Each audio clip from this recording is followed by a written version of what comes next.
Hello and welcome to the Open Air Podcast. My name is Devang Desai and I'm joined, not as always, by Mr. Simon Bushell. He is moved to the UK, still getting situated there, so I'm riding without Bush, but I've entrusted one of my dear friends, one of the favorite people I like to watch tennis with because they encounter the sport with fresh eyes, but also new insight.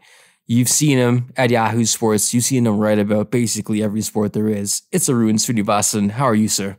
I'm doing well, Devang. How are you? I'm doing well.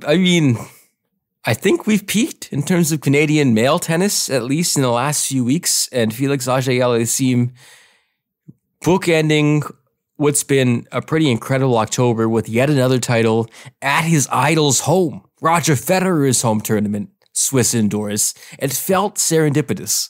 Yeah, it certainly did. I mean, what a monster month, man. Like, I think ever since he beat Djokovic, when was it, a month ago, he's been like the best player in tennis overall, which is saying something because I think in the second half of the year, particularly, you've just seen the quality of the ATP just rise quite a bit.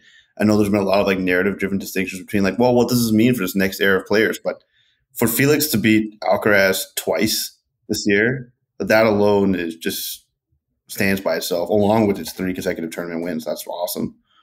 There's a lot of things I think we can pick out in terms of what this run has mean and what it means going forward. If you are on the Discord, patreon.com/openera, you will see that I have maybe a negative outlook on the end of season tournaments or what they really mean. I think we've seen someone like Denis Shapovalov, who we'll talk about in a hot second, do really well at the end of the season and wonder, does that mean anything? Like, does this carry forward anything at all? But I think especially in Felix's case, Rune, this is someone who is now not a serve bot, but serving at a ridiculous level. Just to go through what he's done during this match winning streak, 96% of his service games won, 134 aces. He's 83% when that first serve goes in. If that's at 80 or above, you're going to win a lot of matches. And that's what we're seeing right now. I'm so glad you brought it up. That to me, I think stuck out the most, just how much his serve has improved. Like, not to say that he was necessarily poor before, but man, like he is serving at an elite level. And to me, that also makes him a lot more exciting player too. Like he can have that like reliability with the serve. He can sort of know that he doesn't have to win games just on his shot making and athleticism on return. Like he's been awesome just to see those numbers too. Like if he's a top 15 serve on tour, like look out world. And I think too, like I think you made a good point about how these end of year tournaments often don't carry a lot of value. I generally share that opinion, but I think just the quality of opponents he's beat too. This is the thing. Exactly. I think that has to be accounted for. You don't need to win that many matches to get to the final in these tournaments. We know this. This is not a revelation. That being said, the quality of opponents. Kecmanovic is a very good player, and Felix literally walked him off the court. And I don't think I've seen that happen with Felix ever, in the sense that he followed it against Bublik and did the same thing. And perhaps this is maybe where we have to check ourselves and be like, what is sustainable here? What is the future for Felix Auger-Aliassime? Because if you're not thinking he's a slam winner, I'm kind of questioning your thought process. The floor is so high. This is the difference. His floor, generally, when he's playing, is much higher than someone like Denis Shapovalov, who's obviously an incredibly talented player as well, Arun. But I think that having the structure to work off of and build off of and know that's always going to be there to develop that consistency. That's how you end up becoming a top 5 player, or that's how you end up becoming someone who's in that echelon with the Novaks and the Rafas. Yeah, man. I mean, like I think you said it just so well. Like the floor is getting raised, and I mean, we already knew about his ceiling ever since he's been in names. It's the last 7 years now, right? That sort of that intangible idea of what ceiling really means. But I think by raising the floor of his game by notably drastically improving his serve, this is where it gets to be a lot of fun. I mean, how many guys through our decade-long friendship have we speculated to be future world number ones or winners and have never come to fruition? And I think that's so much of that is just because they haven't been able to raise the floor of their game. There's something missing there, and they're just either relying on whether it's their service game exclusively or whether there's a mental thing there. Like Felix has it all now. I do think he's a future slam winner, But I think that's interesting too, because I've just been so impressed by Alcaraz and just like the hold he has on the game that it really seems to me, I know Sinner's in the mix too, of course, but I think he's really positioned himself to be the leading contender to sort of Alcaraz's inevitability at the throne. I know I probably didn't phrase that well, but yeah. I buy it. I think my issue with Alcaraz is not an issue. This sounds ridiculous to say that perhaps I'm poking at the world number one, who's still extremely young, but you can't go that meekly to someone who I think is your contemporary. And I think they are, like you said, going to be in this conversation going forward. And I think maybe that's the most fascinating aspect of what this end of season run has been, because even though I'm disparaging it and saying, who cares after the US Open, he's playing a lot of guys, like you said, who are going to be around for a long time. It's not like it's a run of veterans that he's going through. He's going through people that he's going to end up playing a lot in 2023. And the fact that I think he's building this edge mentally is huge. And he's learning how to win in the biggest way. This match, this final today against Holger Rune, you saw someone on the other side who is young and impressionable and a bit of a dick. I think that's being extremely charitable. But you saw Felix basically not get wrapped into that at all and stay on his message, stay on his point, and exceed maybe what the parameters are placed on him coming into a match with someone who you could say is maybe a better shot maker, which I think is debatable. But the mentality, Arun, is what I think is slam winning. You can see it. You can see that he's put in the work to develop a mental game that I think is underrated at this point, because we know he has all the shots, but to have that stability mentally is such a massive thing in tennis, especially. Oh, undoubtedly, man. I mean, Felix is what? Yeah, he's still 22 years old. Like, that's the thing. And I'm talking about him like he's an old man. Like I'm aging him ridiculously so. No, but I mean, it's only natural, right? I think that's sort of like the beauty and sort of the precariousness of high-level tennis, right? These guys can emerge on the scene for so long. I'm glad that Felix is becoming the guy, right? Like, potential's nice. Exactly. Here's the thing. The conversation was he could never win in a final. He had gone to so many finals and not been able to get over the line. He's completely turned that on its head. And I think changing that narrative on itself is such a massive accomplishment. Yeah, I agree. I think you actually said something that's sort of interesting too. Like, how much you think of this sort of stems from him beating guys who are his own contemporaries, right? Like, I think just like some guys are slightly older than him, like Zverev and Tsitsipas and right, Game Movies and Berrettini. Like, these guys are slightly older than him too, right? I think there is something to be said for like, it's our time now. I'm going to just beat my peers and show that I am the best of this class that includes Alcaraz and Sinner and a handful of other guys who are relatively the same age. I think that matters quite a bit too. Like this sort of this generational shift that, like, yeah, while the old guard is pretty much done, or at least trending downwards, it's time for me to start kicking ass. And that improvement on serve, man, like he's won 85% of his service games. That's incredible, and it's only going up. Yeah, that's nuts. I think too, it's a bit serve body. It's a bit serve body. We had this conversation on the Discord where it's like, is this fun to watch? But who would have ever thought that we would have this conversation about Felix in that way? You know what I think has been sort of a fascinating part of sort of observing the ATP this year has been this idea of rate of improvement, right? With some of these guys, like how quickly they're returning. Obviously, Alcaraz is sort of the guy that you look at where the rate that he's improving and beating people is just like, so stunning that like that has sort of been really, I think, one of the more fun parts of watching this rise. But I think to a lesser degree, you can say that about Felix too, right? This last month, like just like the drastic improvement in his form, whether he's playing some nobody or whether he's playing a former, world top 10, it's translating, man. And I think it's really good. Like to see, I think just gains some quality wins at the end of the year. I mean, it really sort of gives him a nice flooring going into the Australian Open to start 2023, which will go quicker than we think, man. I mean, like it will. The year's pretty much done. And you have to think that, every player is going to make invariable adjustments. They always say that. Well, I've met with my coach, I've made some adjustments. Right. We talked to the game plan, et cetera, et cetera. But I think just this series of wins now sort of serves as that sort of, we've made a adjustment grade.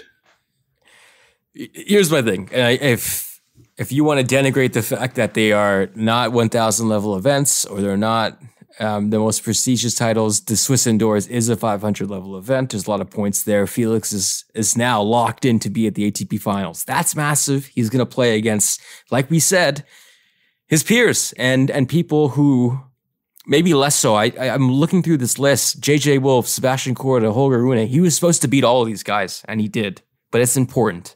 I think the expectations were for him to win. If you go to Turin and you go to the ATP finals, I don't know if he's looked at as a competitor to win it all, but he should be, obviously, based on these last 3 weeks. But he's put himself in that conversation. I think that's such a massive leap for someone who, this year, if you look at how it's gone, he's been involved with some epic matches against the best players on the tour.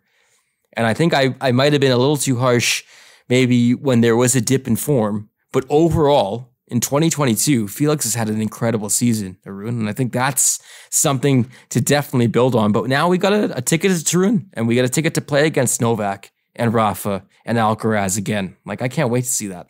Yeah, Narconon, man, that's going to be dope. Like, I don't think you were being too harsh on Felix. I don't know exactly what you said on record, but, you know, there was sort of a sense of disappointment when he flamed out the Canadian Open, right? Obviously, it's a very easy narrative to be like, well, Canadian boy, hometown, he should, you know, dominate this event. But yeah, I mean, I don't think it's unfair. I do think that was the sense of the time, right? There was sort of this disappointment that he didn't perform better. But like since then, not to say that's necessarily been the inflection point of the season, but really since then, he's been, you know, maybe the fourth best player on tour. So that's pretty damn good, man. And there's a lot of excitement. Yeah, I'm going to look into the ATP finals for the first time. Truthfully, like I've sort of disregarded the ATP finals.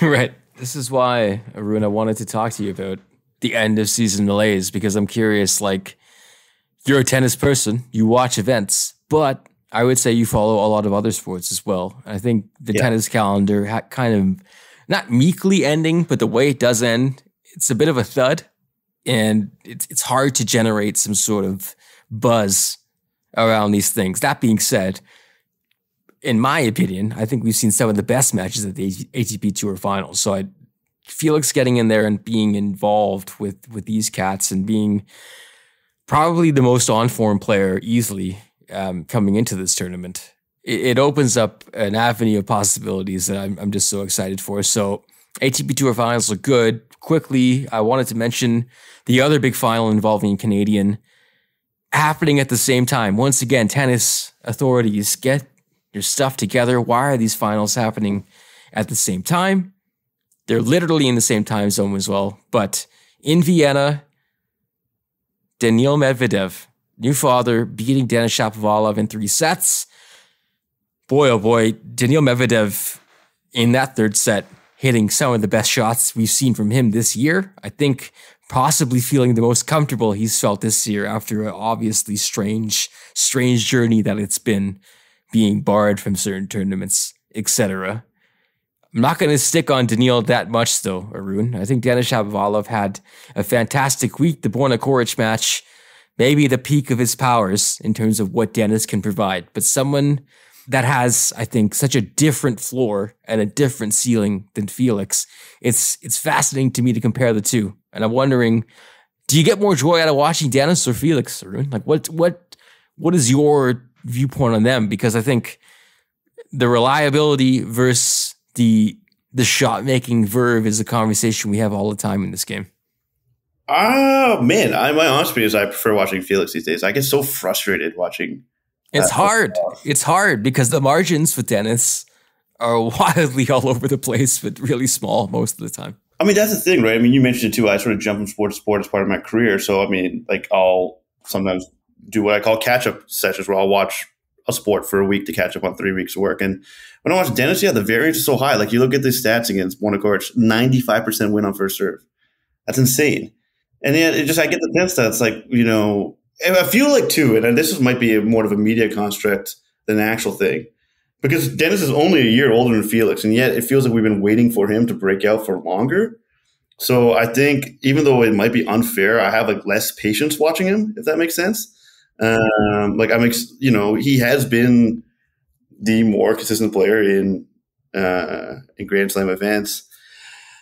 But yeah, I don't know. There's something about Dennis that just drives me nuts. Like maybe I've just been expecting that breakout. Like if he sort of had this last 3 months that Felix had, this might be unfair again, admittedly, but I'd be like, well, my reaction would have been like, finally. So as for his actual game itself, I mean, it's great and it's an accomplishment, to go against the world number one and losing 3 competitive sets. There's no shame in that for sure. But yeah, I don't know. I think maybe because it's just what he's been advertised as, which again is no fault of his own, but it's a frustrating experience watching Dennis, just knowing what he could be capable of. What do you think? No, I'm with you. It's a very strange season. And someone like myself who also follows other sports, there's no real comparable because whether it be 82 games, 162 games, 17 games, this tennis calendar is unforgiving. And there's going to be periods where you really are not at your best through factors external or internal, etc. There is something that I really love about Dennis where there is that stick-to-itiveness and that idea that your next shot is your last and you're going to go for a lot of big points. And I think against a lot of players like we saw this week, that's going to work, especially when he's peaking at his powers. But when you run into someone like Daniil Medvedev, a Grand Slam champion, perhaps that level is different. And we saw maybe that gap that remains. And I think you're right in the sense that Felix has less of a gap there. And we saw him lose a big match to Daniil Medvedev earlier in the year. You said like in the context of like framing it as like, can this guy be a future Grand Slam winner? Right. And I think that is actually like a really good criteria to sort of frame like whether this guy's worth investing in. And the answer with Dennis is yes, still, to be clear. But his pathway is much more difficult, it seems. And the sustainability, I mean, Felix has done this now for 3 weeks in a row. Dennis, at best, has done a similar or replicated a similar run of form at the most at maybe a week plus a couple of days. That's where we're at. That's where we're at. Like that's the level you got to be at. Yeah, it just seems like, I don't know, like I'm not going to knock anyone for a lack of effort unless it's a demonstrated thing. And, because I hate in other sports when people bring up compete level, it's nonsense. Like they're professional athletes. Grit, etc. Yeah, those are all nonsense constructs. You just fill space on the page. Seriously, like if you're a professional athlete, unless you're like right, like, Nick Kyrgios, I want to play for the Celtics. It's important to mention, though. I mean, I think it is worth mentioning because, I'm making these criticisms of Shapovalov when he still is like a damn good player. So I want to sort of put these qualifiers on there to think that it's not for a lack of effort, but like, I don't know. I'm never going to sort of like weaponize his like outside interest against him. Like, I don't know. I don't know what it is, man. Cause like, I think he's just shown us flashes that he could be, this top 5 guy, this future Grand Slam winner, and he doesn't do it for long enough. And that's why it gets frustrating. But then you also too, like, I think it's just, again, being in the public eye for so long, like he also is only 23 years old himself. Exactly. But like, I just don't know what's the pathway to Van. Like, I'll certainly defer to your technical expertise here. Like, what is the pathway for Dennis to turn into, if not a future Grand Slam winner, then to sort of replicate this run of form that Felix has had? Honestly, I don't want to maybe put too much on the coaching aspect, but I do think getting the coaching team in order and maybe settling on the best team to surround himself with is the most important thing for Dennis. I don't know if Felix has actually found that entirely, but it seems to me that he's had consistency in that regard, and that's clearly been fortuitous. For Dennis, not so much. I know Peter Belansky's involved. I know Mikhail Yuzhny is still involved, but I do think linking back up with Yuzhny and sticking with this is a great sign for him going forward, because for him, I think that the plan is maybe the most important aspect of his game, because he can do all the other things that are outside of the box and painting outside the lines. As V was saying last week on the show, it's like that ability, you can't teach that at all. There's the other stuff though that you definitely can, and match play and match awareness and knowing where you are. All these things is where he can level up. We're going to come back after the break. Arun was around a lot of tennis this summer, so I wanted to get his thoughts on both Serena's end and what that tournament was like, covering it. What was that like, being in those press conferences? We'll talk about that. We'll also talk about the upcoming WTA finals coming up next on Open Era.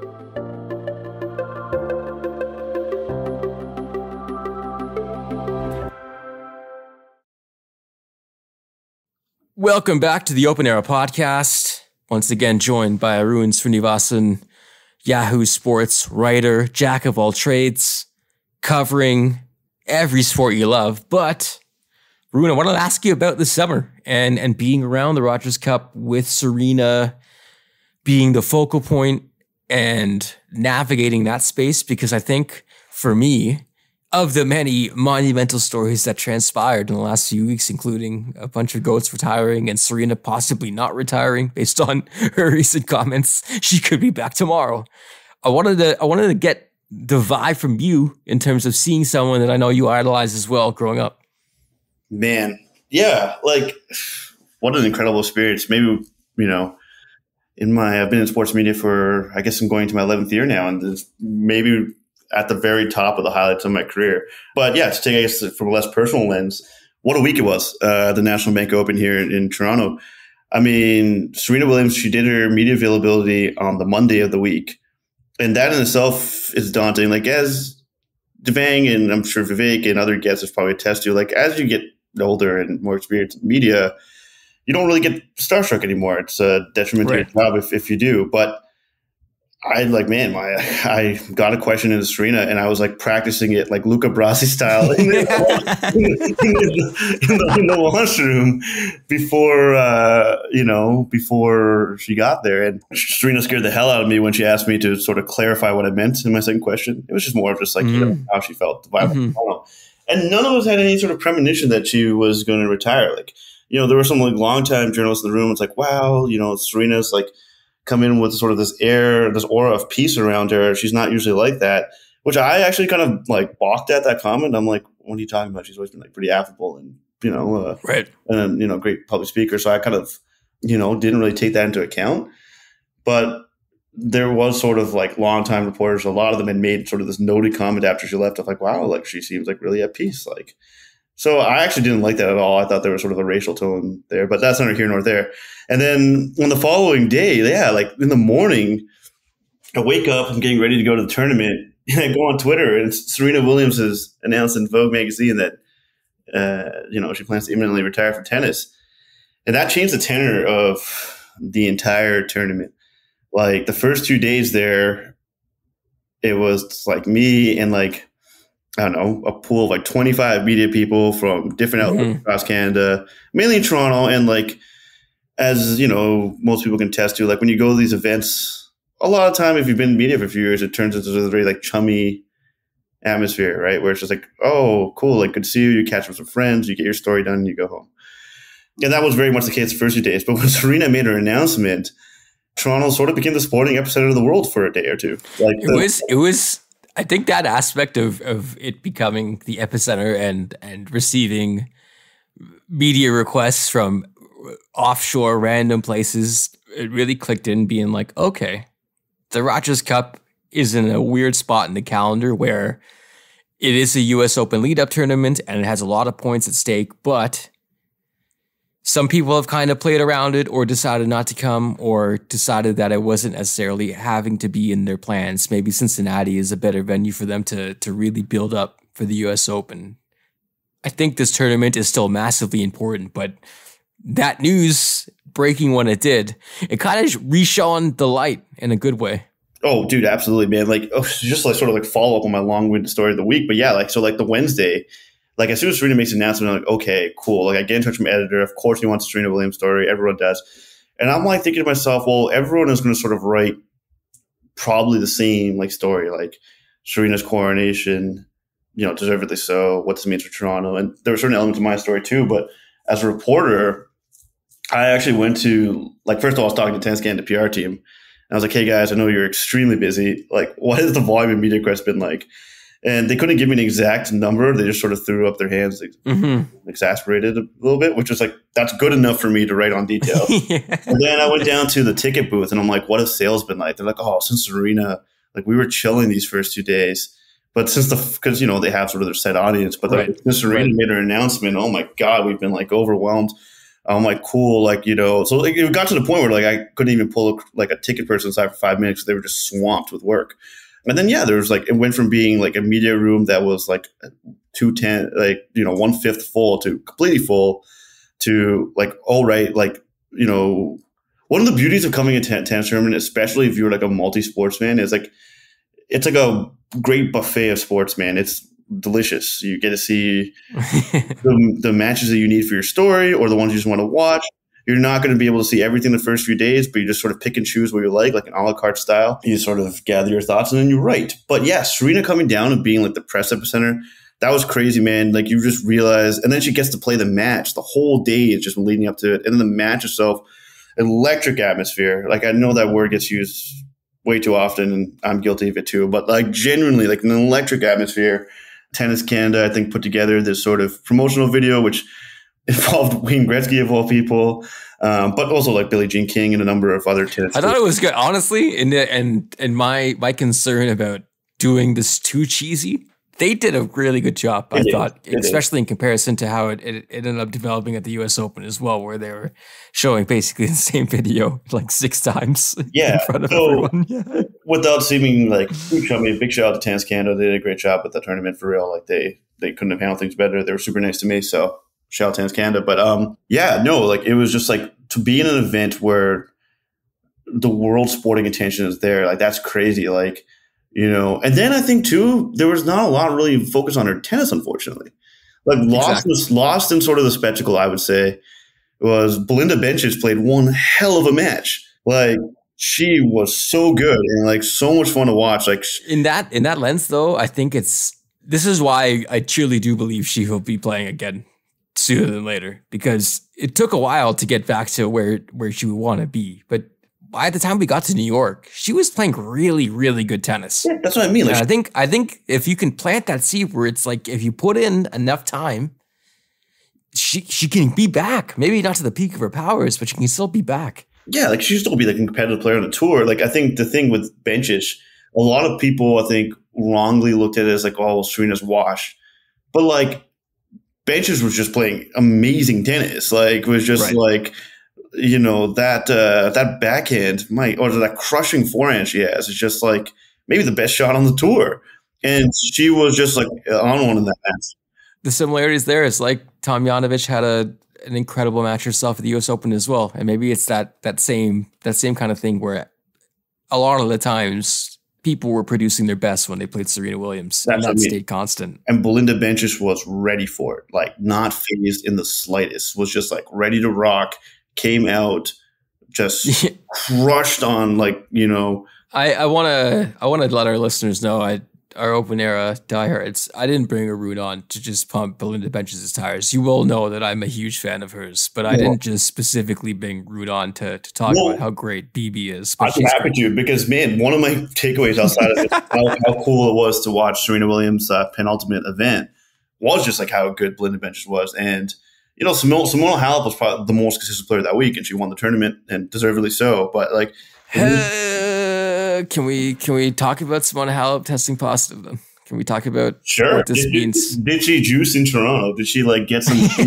I mean, not to, again, libel laws affecting different countries the way they do. I will say, redacted. Whoops. Once again, it's not the most shocking thing, I guess, is what I would say, based on, because I think she played amazing tennis, but also fitness wise, it was like, Can this be replicated at the U.S. Open? Can you do this consistently over a certain amount of time? Because it looked like she was super gassed at the end of these matches, and deservedly so, because she had to expend a lot of energy. But you know what? That got sort of brought up in her semifinal match where she beat Jessica Pegula.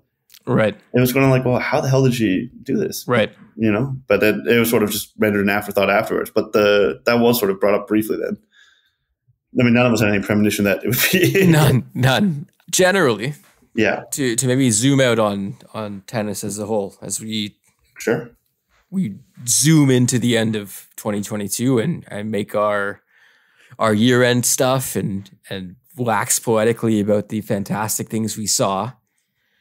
I'm curious, Rune, what stood out to you this year? Because I might go first and cut off my own question and say a seismic year. And it's not just based on the fact that Roger Federer retired or officially retired and Serena Williams retired. I think that's obviously a huge deal. But I think the other element is the way I think I consume tennis or what I like about tennis has changed a lot, and it's kind of based on the sense that I'm maybe more cynical than I've ever been, but also more welcoming to aspects of this game that I think I was closed off to. And I think there's a lot of the sport that is maybe undermined and underutilized in the sense of promoting it. And I'm curious what kind of sticks out for you this year. Wow. You know what's funny? I'm not saying this just to make a entertaining show, but I think it's the absence of cynicism for me, at least personal cynicism. Like, I had a lot of fun watching tennis this year. It was probably the most fun I've had watching tennis in years. I mean, partly, obviously, that's because I, was afforded the opportunity to cover it. But I mean, like, look, I think this year's going to stand out for Iga Swiatek's 37 match winning streak and the rise of Carlos Alcaraz. So those are two major storylines to me. Like, if you want that in, just sort of strip them away from it, then it's sort of like, just like, maybe it is too writerly to say this, but like, yeah, the changing of the guard is important, both in the men and women's game, I think. Certainly in the men's game. This is why we had you on, Rune, because you brought it with literally the two biggest stories. Instead of looking in the past, let's kind of look forward. The past will always be the past, man. The dead do not improve. Like, I love sports history more than anyone. You know that, Bang. But like this idea of being sort of just like fixated and not fixated. Fixated it is fine, but to be stuck in the sports history and not looking forward to the bright future, yeah, that would be cynical. And I think there's been a lot to be sort of stoked about. I mean, yeah, it sucks that, hopefully you just brought up libel laws, but, it sucks that Novak sort of devolved. That's mainly a Bush thing now, at least in the UK. I don't know how this works at all, but yeah, we're fine. Yeah, it sort of sucks that, Djokovic has sort of devolved into a, full-on clown while, he's at maybe the peak of his tennis powers. But, and obviously there are, I guess certain aspects of the Russo-Ukrainian war that spilled into sports largely. But yeah, I mean, dude, like I saw Iga win a match in 64 minutes. And that was just like, because I pitched a story to my editor. I was like, I want to write something about her being the best athlete on the planet, period. And then I got the story approved, and then she lost the next match. So I'm like, well, there goes that one. But yeah, like I would say it's the absence of cynicism, like the fact that there is a lot to look forward to, like the fact that we have Coco Gauff and Jessica Pegula and Iga Swiatek in the women's game, and in the men's game, we've already talked about my crush on Alcaraz long enough, but yeah, I think that's a lot to look forward to. Sort of these new faces, like obviously you and I were crushed about Federer's retirement, but it was bound to happen, Yeah. So, and I think he went about it really well. So, yeah. Rip the Band-Aid off, right? Rip the Band-Aid off. Dude, yeah. You know how much worse the cut would have hurt if we didn't get ripped off cleanly? Where it's just like, oh, can you imagine if Fed like had to retire because of like injury, like in a tournament? Like that would have been devastating, right? So, and he basically did at Wimbledon 2021. I'm extremely glad you brought up Iga, because it's a good way to close where we'll key up this week and the WTA finals, and the fact that, like Arun said, Iga Swiatek had one of the best years we've ever seen, and it's on us. It's on us to champion this more, and maybe the final crescendo is winning this amongst her peers who have also had incredible seasons, like your Ons Jabeur's, like your Jessica Pegulas, like your Coco Gauffs, like your Caroline Garcias, like your Maria Sakkari, Aryna Sabalenka, Daria Kasatkina. It's going to be really fun. Iga knows how to be a star too. Like there's some tennis players that are either like timid or just trying to be humble or sort of have that like formalized sort of media training. Like Iga is just cool. Like she knows what it means to be like a superstar. Like, she's not cocky. She's not like overly confident, but she definitely has the air of like, yeah, I'm the best player on the planet and watch me knock you out. And that was really cool to see. The vibes are extremely good. Group Tracy Austin, Swiatek, Gauff, Garcia, Kasatkina, and then Nancy Richie, Jabeur, Pegula, Sakkari, Sabalenka.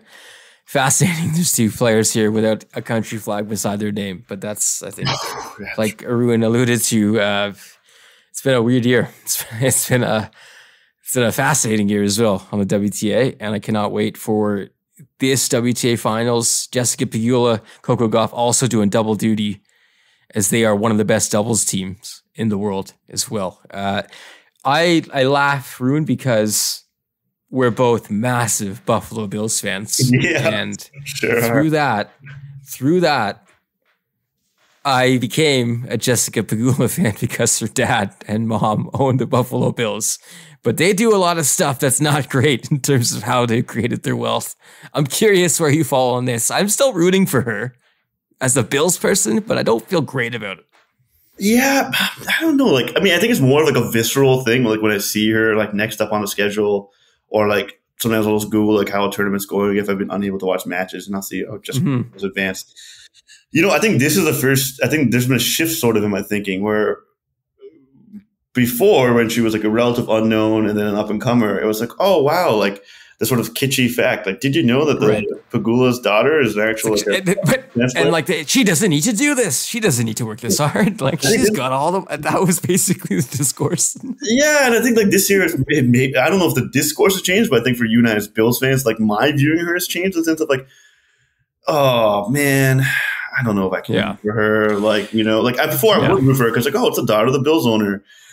Then you realize just like the Pegula family have deeply terrible politics and have basically not to get into the minutia for your tennis listeners here, but they basically bled Erie County for $750 million US for a new stadium. It's the most public money ever used to finance a stadium in North American history. And it's just like, oh my God, that's right. Like we have this, she doesn't have to do this. I don't know, man. It's like, she's a good player. She's fun to watch. But for the Bills fandom, it went from like, I very much used to root for her because she was the daughter of the Bills owners. But this year, now that she's like legitimately like a top 5 player in the world, it's kind of like, oh God, here we go. I think it would be fun-ish, I guess. Like, I think maybe if she had played into like the Bills part a bit, like showed up, like she is kind of though. She is kind of. I think like there is, there's I know exactly what you mean, and it's like it's weird, right? Because here I guess I've gone on and have been inarticulate the last few minutes. It's no longer a novelty act, is what I would say, right? She's not a novelty act; she's a legitimate player. No, so therefore, I'm not going to treat her as a novelty act and be like, "Oh, for the Bills' daughter." We'll judge her on the merits, and the merits are. That's right. Again, I remain impressed by a lot of aspects of her game and consistency, and the fact that she's a fantastic doubles player as well. And by all accounts, a nice person as well. So I mean, yeah, no, I think there's room to maneuver here where it's like she didn't need to do this, and she's a grinder and she's a battler, and I respect that those ethos as like a human being. That being said, I'm no longer probably absent-mindedly rooting for her as much as I used to, because just take a look at a Wikipedia page for a second and look at fracking and be like, oh God, okay, yeah. Dude, you just said it way better than I could have. Absent-mindedly rooting. That's exactly what it was. I was looking for the right way to frame it, but that's exactly what it was. It'd be absent-minded rooting. There you go. And that's no longer the case. There we have it. I think that's it. Anything else, Arun? Thank you so much for joining us, man. Anything else tennis-wise that you wanted to get off your chest? No. I mean, like, thank you guys so much for having me. I mean, I think for me, I'm not a capital T tennis guy, but I do love the sport. And I know sometimes my analysis may have just amounted to name dropping some guys, but I had a blast covering tennis this year. I'm going to go back to the tournament next year. It's been a wonderful year for tennis overall, and you guys do such a great show here. So I'm honored to be on and would be happy to return again. Love it. Where can we find your work, by the way, sir? So you can find me on Twitter at Arun Things, ARUN Things. You can primarily find my work at Yahoo Sports, where I'm writing about hockey. I'll be writing about the FIFA World Cup a little bit later this fall, along with, I guess, any other sport except for golf when they need me. But that's where I'm primarily at. I'm also working on a book that does not have a formal published date yet, but I'm working on a book about the history of racism in hockey. If you're interested in that type of stuff, yeah, you can find me on Twitter. I'm Terminally Online. He's terminally online. This book is going to be great, and the work Arun has done covering that aspect of Canada's national game has been indispensable and fantastic. So I highly recommend you check that out. Thank you so much, Arun, and yeah, we'll be happy to have you back, sir. Quick housekeeping before we go. If you do like the show, give us a rating or a review wherever you get these podcasts.